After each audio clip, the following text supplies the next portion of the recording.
इस तीसरी कड़ी में हम लोग शुरू कर रहे हैं कि जो farmers produce trade and commerce act 2020 के बारे में, जिसका मेन जो हमारा मकसद है इस एक्ट का, trade and commerce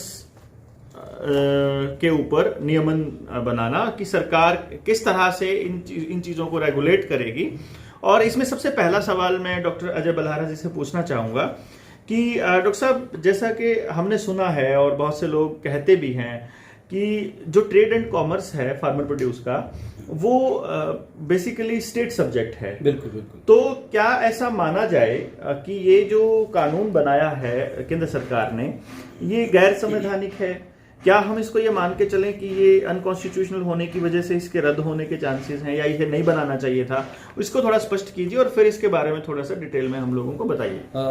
Devendra ji, thank you. फिर से मुझे आपको बोलना पड़ता है, आप इंटेलिजेंट आदमी हैं, इंटेलिजेंट प्रश्न उठाते हैं। देश के अंदर एक बहुत बड़ा शुरुआती दौर के अंदर जब ये आंदोलन शुरू हुआ तो बहुत सारे लोग जो कानून को जानते थे, मैं कहूँगा जो कानून को थोड़ा कम जानते थे, तो उन लोगों ने इस तरह के दावे पेश किए थे कि ये जो एक्ट हैं तीनों के तीनों, इनको हम इस आधार पे ही सुप्रीम कोर्ट से निरस्त करा सकते हैं, बजाय आंदोलन करने के और सर्दी में गर्मी में कहीं। जैसे दवे साहब ने कहा था, बार काउंसिल के जो सुप्रीम कोर्ट के बार काउंसिल के चेयरमैन है, उन्होंने कहा, प्रेसिडेंट है, उन्होंने कहा था कि हम इसको सुप्रीम कोर्ट में चैलेंज कर देंगे। जी जी जी। तो इसके अंदर मैं थोड़ा सा ठहर के समझा दूं साथियों को कि इसमें अनकॉन्स्टिट्यूशनल क्यों इसको साबित नहीं किया जा सकता है और क्यों सड़क पे ही लड़ाई लड़नी पड़ेगी। क्योंकि सरकार, देखिए, सरकार के पास जो इंटेलिजेंशिया है वो बहुत जबरदस्त होता है। दुर्भाग्यपूर्ण बात देवेंद्र ये है कि वो इंटेलिजेंशिया हमारे कल्याण के लिए अगर अपना होनी चाहिए, दिमाग लगाए तो बहुत अच्छा होता, लेकिन वो हमारे विरुद्ध जो है पूरी ताकत लगाता है। तो इस एक्ट को बनाने के लिए, जैसे आपने ठीक कहा कि राज्य सूची के अंदर का ये मामला है, तो मैं आपको बताऊं कि जो हमारा संविधान है उसके अंदर 7th शेड्यूल, जिसको 7वीं अनुसूची कहते हैं, उसमें 3 सूचियां बनी हैं कि किस किस चीज के ऊपर कौन कौन कार्य कर सकता है, कानून बना सकता है, अधिनियम बना सकता है। तो उसमें 3 सूचियां आती हैं। एक जिसको हम स्टेट लिस्ट बोलते हैं, राज्य सूची है। दूसरी जो केंद्र सूची है। तो इन दोनों में तो स्पष्ट है कि राज्य कानून बनाएगा या केंद्र कानून बनाएगा। और तीसरी ऐसी सूची रखी है, क्योंकि संघीय ढांचा है हमारे संविधान के अंदर, इसका प्रावधान है, तो संघीय ढांचे के अंदर बहुत बार ऐसे मुद्दे आते हैं जिसके ऊपर दोनों को ही इतनी लिबर्टी होनी चाहिए कि वो मिलजुल के कानून बना पाए। तो तीसरी लिस्ट जो है वो समवर्ती सूची या कंकरेंट लिस्ट कहा जाता है, जिसके अंदर जो मामले हैं उस पर दोनों मिलजुल के काम करते हैं। अब क्योंकि कृषि, बिल्कुल दुरुस्त कहा आपने कि जो स्टेट लिस्ट है उसकी एंट्री नंबर 14, ध्यान दें, एंट्री नंबर 14 के ऊपर कृषि, यानी एक वर्ड लिखा एग्रीकल्चर। तो agriculture entry number 14 state list में लिखने का मतलब क्या निकलता है सीधे सामान्य शब्दों में, कि agriculture is completely a matter of state list, यानी कि उसके ऊपर किसी भी प्रकार का कानून बनाए या कानून के अंदर संशोधन करे या उसके इंप्लीमेंटेशन के तरीके बदले या उसके रेगुलेशन के तरीके बदले, तो केवल राज्य सरकार जो है उसके ऊपर काम करेगी। दूसरी जगह जब हम ट्रेड एंड कॉमर्स की बात करते हैं कि उस जो कृषि उत्पाद है उसका व्यापार और वाणिज्य जो है, विपणन जो है, उसका रेगुलेशन या उसका नियंत्रण जो है वो भी राज्य सरकार ही करेंगी। क्योंकि जो एंट्री नंबर 26 है उसके ऊपर लिखा है कृषि का जो ट्रेड और कॉमर्स है, यानी व्यापार और विपणन है। और तीसरी चीज जो है इसका सप्लाई एंड डिस्ट्रीब्यूशन होता है। तो जैसे पीडीएस सिस्टम के अंदर कि कैसे, कहां से, किन किन सीमाओं के भीतर इसको भेजा जा सकता है। तो ये 27 जो एंट्री के ऊपर है। लेकिन जिन लोगों को इस चीज के बारे में नहीं पता है कि 1954 के अंदर माननीय जवाहरलाल नेहरू, देवेंद्र जी उस टाइम पे प्रधानमंत्री थे, तो उस वक्त मैं ठीक से नहीं समझ पा रहा हूं, 1955 के अंदर आपका जो ये एमएसपी लागू होता है, 1955 के अंदर आपका एसेंशियल कमोडिटीज एक्ट आता है, जिसके अंदर तमाम चीजें, जैसे आपका फूड कॉर्पोरेशन ऑफ इंडिया है, जिसके अंदर आपका पीडीएस सिस्टम है, जिसके अंदर सब्सिडीज का जिक्र है, जिसके अंदर एपीएमसी का जिक्र है, ये तमाम चीजें 1955 में आती हैं। तो 1955 में तमाम चीजें लाने के लिए पहले से प्रबंध किया गया, जिसके अंदर माननीय जवाहरलाल नेहरू ने इसके अंदर संविधान के अंदर संशोधन की बात रखी और संशोधन होके एक सूची के अंदर एक एंट्री और जोड़ी गई, जिसको हम एंट्री 33 बोलते हैं। 33 एंट्री के अंदर 2 चीजें लिखी गई कि पहली चीज तो ये है कि राज्य सूची के अंदर जो कृषि से संबंधित मामले हैं इसके ऊपर केंद्र भी कानून बना सकता है। नंबर 1 बात तो केंद्र बना सकता है। दूसरी बात ये लिखी गई बिंदु 2 पे कि यदि ऐसी स्थिति हो कि राज्य ने भी कोई कानून बना दिया और केंद्र सरकार ने भी कोई कानून बना दिया तो इन दोनों में से जो प्रिवेल करेगा, जो रहेगा, वो केंद्र सरकार का कानून रहेगा।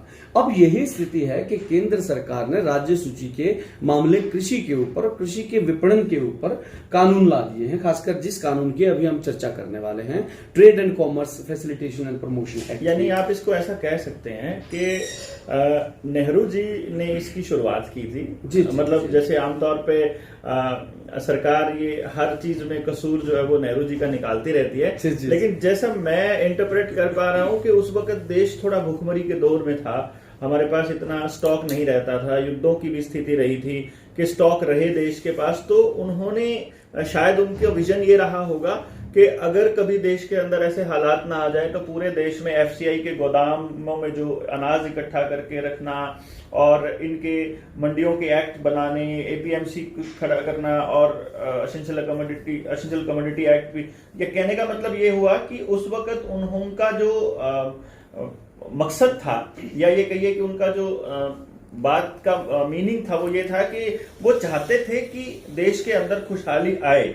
देवेंद्र, मैं आपकी बात यहाँ पे काट रहा हूँ। ये डिस्कशन आप शायद पॉलिटिकल डिस्कशन कर रहे हैं। हाँ। मैं ये कहना चाहूंगा कि इतिहास के अंदर बातें और तथ्य पढ़े जा सकते हैं, भावनाएं और विचार जो है उनको नहीं जाना जा सकता है। ये तथ्य है कि ये उस वक्त हुआ था, तो हम इसमें चर्चा नहीं करेंगे उसी वक्त वो इसने किस भावना के साथ किया होगा। तो हम डिफेंड नहीं कर रहे हैं किसी भी पार्टी को, उस टाइम उनको जरूरत लगी, अब ये कर रहे हैं। 20 साल के बाद लोग शायद 50 साल के बाद इनकी भावना जानना चाहेंगे, तो मुझे नहीं पता है कि उनकी भावनाएं जान पाएंगे। Exactly. तो हम इस farmer produce trade and commerce act के ऊपर पहली चीज ये हमारी तरफ से, मेरी जो समझ है, हम ये कहना चाहते हैं कि इसको गैर संवैधानिक घोषित नहीं किया जा सकता। इसका एक कारण मैंने अभी आपको बताया कि एंट्री 33 के कारण इसके ऊपर केंद्र सरकार बना सकती है।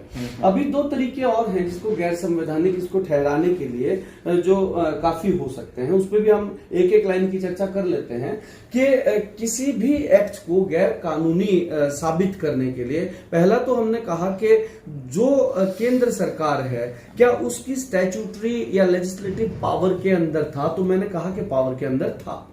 दूसरी चीज ये है कि जिस तरह से बनाया गया, यानी कि प्रोसीजर, उसको बनाने का जो तरीका था, जो प्रक्रिया अपनाई जानी चाहिए थी, क्या वो प्रक्रिया दुरुस्त थी या वो त्रुटि युक्त थी।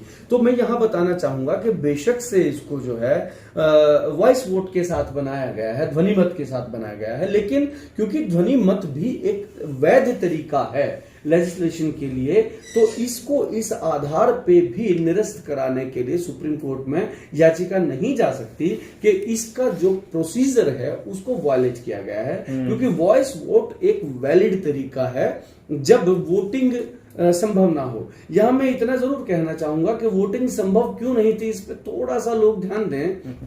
ये एक्ट बहुत सारे लोग पूछते हैं, इसलिए इंटरेस्टिंग होगा जानना कि क्योंकि ये कानून कोरोना काल के अंदर आते हैं, क्योंकि ये कानून अध्यादेश के द्वारा आते हैं, तो 2 सवाल बहुत लाजिम मुझे लगते हैं कि पहली चीज तो ये है कि स्वयं जिसको माननीय प्रधानमंत्री राज्यसभा के अंदर ये कह रहे हैं कि ये व्यवस्था वैकल्पिक है, आप भी इसको जानते हैं, उन्होंने कहा और वो ऑन रिकॉर्ड कहा है, व्यवस्था और कानून वैकल्पिक है। कृषक चाहे तो पुरानी जो व्यवस्था है, मंडी की व्यवस्था है, उसके अंदर अपने कृषि उपज को बेचें और चाहे तो इनको। तो मैं एक सवाल खड़ा कर रहा हूं और मैं कुछ नहीं कह रहा हूं इस बारे में, केवल ये पूछ रहा हूं कि एक वैकल्पिक व्यवस्था का इंतजाम करने के लिए माननीय महामहिम राष्ट्रपति को परेशान करने की क्या आवश्यकता थी, मेरी समझ से बाहर है। देखिए, उनकी उम्र भी काफी है और माननीय प्रधानमंत्री जी की उम्र भी काफी है और शाह जी के तो अभी फेफड़ों में भी संक्रमण था, तो ऐसे भयानक बीमारी के दौर में उन्होंने राष्ट्रपति जी को परेशान किया, उनको अध्यादेश लाने के लिए कहा, जबकि स्वयं वो राज्यसभा में पूरी ताकत लगा के कह रहे हैं कि तो वैकल्पिक व्यवस्था थी। तो एक सवाल खड़ा कर रहा हूं, मैं सरकार के खिलाफ कोई बात नहीं कर रहा हूं। दूसरी चीज, मान लीजिए कि अध्यादेश आ गए थे और बहुत आवश्यक लगा, हालांकि आवश्यक नहीं थे, वैकल्पिक थे। आवश्यक लगने के बाद जब इसको राज्य राज्यसभा और लोकसभा से पारित कराना था, तो कोरोना काल के अंदर पारित क्यों करा गया? इस लॉजिक पे कुछ लोग बड़े चुटकियां लेते हैं। अभी हालांकि हमें इस चीज के लिए गिरफ्तार किया जाना चाहिए कि हम 6 फुट की दूरी जो है मेंटेन करके नहीं बैठे हैं और मास्क लगा के नहीं बैठे हैं, लेकिन क्योंकि संसद के अंदर इस प्रकार की व्यवस्था की जाती है कि सभी सांसद जो है वो 6 फुट की दूरी पे बैठे हैं, और माननीय राज्यसभा सदस्य भी 6 फुट की दूरी पे बैठे हैं। खास चीज पे ध्यान दिला रहा हूं कि जब आप 6 फुट की दूरी पे राज्यसभा के अंदर या लोकसभा के अंदर बैठते हैं, तो क्योंकि आपकी एमपी या राज्यसभा सदस्य होने के कारण एक सीट मुकर्रर होती है, आपका उस पर नाम लिखा होता है, अगले की सीट मुकर्रर है उसका नाम लिखा है, लेकिन 6 फुट की दूरी मेंटेन करने के लिए आपको 1 या 2 सीट छोड़ के नेक्स्ट आदमी को बिठाना पड़ेगा। इससे क्या होगा कि जो वोटर्स हैं, जो राज्यसभा के मेंबर्स हैं या लोकसभा के सदस्य हैं, उनमें से पहले को छोड़ के कोई भी अपनी तय सीट के अंदर नहीं होगा। और हमारे कानून के मुताबिक यदि आप अपनी चेयर में नहीं हैं तो आप वोट नहीं कर सकते हैं।